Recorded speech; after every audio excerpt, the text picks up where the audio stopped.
संता और सर्दी। एक बार संता को गांव का सरपंच बना दिया गया।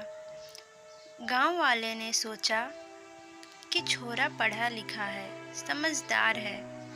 अगर ये सरपंच बन गया तो गांव की भलाई के लिए काम करेगा। मौसम बदला।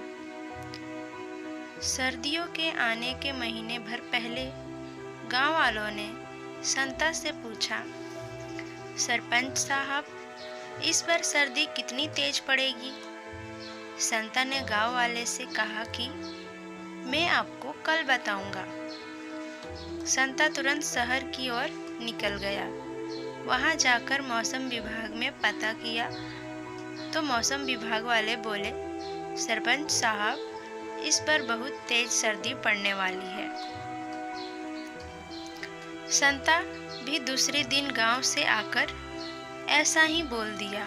गांव वालों को विश्वास था कि अपने सरपंच साहब पढ़े लिखे हैं, शहर से पता करके आए हैं तो सही कह रहे होंगे। गांव वालों की नज़र में संता की इज्जत और बढ़ गई।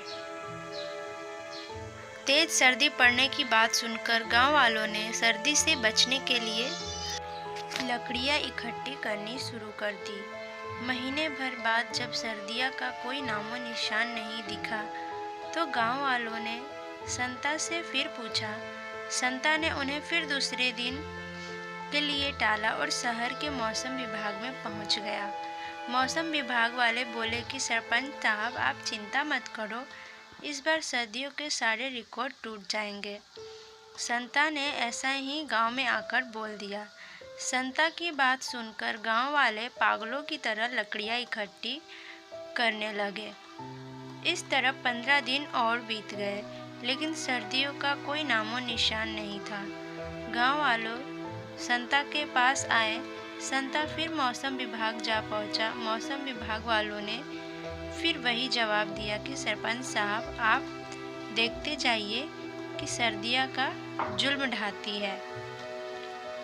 संता फिर से गांव में आकर ऐसा ही बोल दिया।